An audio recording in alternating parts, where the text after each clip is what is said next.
Hello, church. This is Keith Fair, pastor for Faith Formation and Discipleship at St. Matthew Lutheran Church in York, Pennsylvania. We're part of the Evangelical Lutheran Church in America, and I welcome you to this week's Preaching Points video for March 7th, 2021, the upcoming third Sunday in Lent. I'm going to be reading for you this week from John chapter 2, verses 13 through 22. The Passover of the Jews was near, and Jesus went up to Jerusalem. In the temple, he found people selling cattle, sheep, and doves, and the money changers seated at their tables.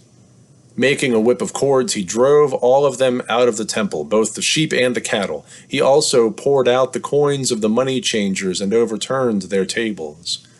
He told those who were selling the doves, "Take these things out of here. Stop making my Father's house a marketplace."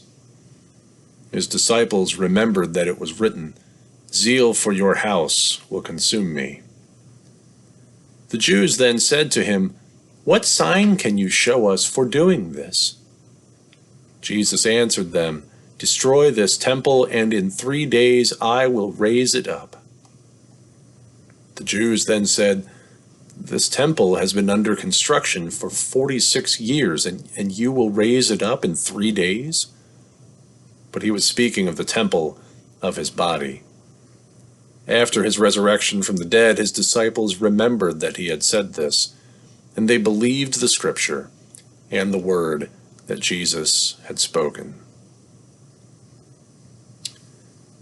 So one of the many odd little quirks in the English language are the homonyms raise and raise, R-A-Z-E and R-A-I-S-E. Raise with a Z means to demolish a building, to level it to the ground. Raise, in the way that Jesus uses it here, is to raise something up. It's almost as if it is the opposite. So here we've got a story about the raising of one temple and the raising of yet another temple. This passage is wedged in between, in John's Gospel, the wedding at Cana, which provides the first sign of Jesus' divinity in John's Gospel, and the visit from Nicodemus, a Pharisee who sought Jesus' counsel under the cover of night, looking for some anonymity. And in that teaching, Jesus first speaks about his divinity, also about being born again, and about his crucifixion. And this passage that we've got here today with Jesus, what often gets called cleansing the temple or overturning the tables of the money changers, calls attention back, if you will, to a bigger reality of God, one in which the event of Jesus is a central part, but it's only part. The bigger truth that's being revealed here is about God's graceful embrace of humanity's brokenness. And it's not entirely clear to Jesus's audience just yet what he's speaking about, but God is redirecting the focus of religion, the focus of temple worship, especially away from the power and wealth and corruption of Jesus's day towards Jesus' own resurrection and to the renewal of faithful, godly worship as it's spelled out through the entire Old Testament as well as the Gospels.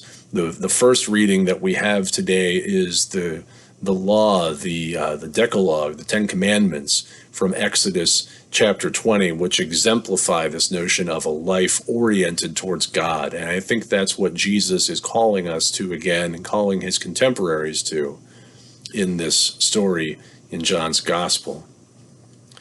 And I wonder if the compelling distractions of our time are anything like the distractions of Jesus's time.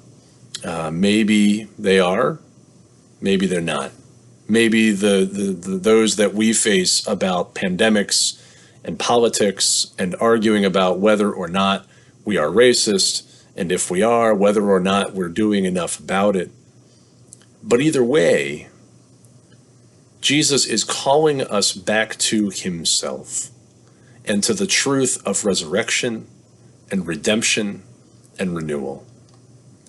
And how we live in response to that, how we are called by God to live lives oriented towards God and toward ourselves and towards each other in ways that honor God and the image of God within all of God's children.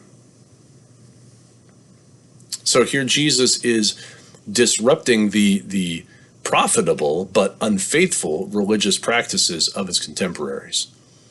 And also his observers, both those who are faithful or sympathetic at least to him and those who aren't, are confused by his references to this temple being destroyed and rebuilt.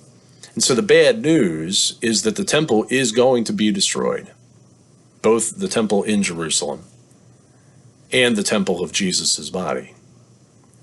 The good news is that the second one of those, at least, is going to be raised. And that if that piece is coming to pass, then so is everything else that Jesus says about God's faithfulness toward humanity. There's no denying the times that we live in are hard. The pandemic is hard, and we're tired of it. But being tired of it doesn't make it go away.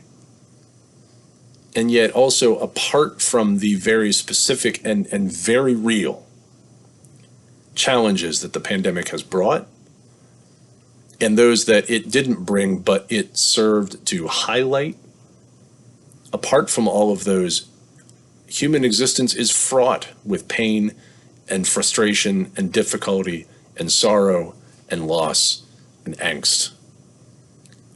But what matters is that in the face of all of that, is that God continues to love us, to nurture and sustain us, and to embolden us and empower us to share the love of God with those around us, to be bearers of hope and renewal for all of our fellow humanity and for all of our shared world.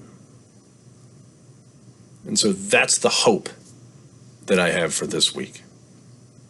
And that's the hope that I'll leave you with this week, and the hope that we will see each other again soon.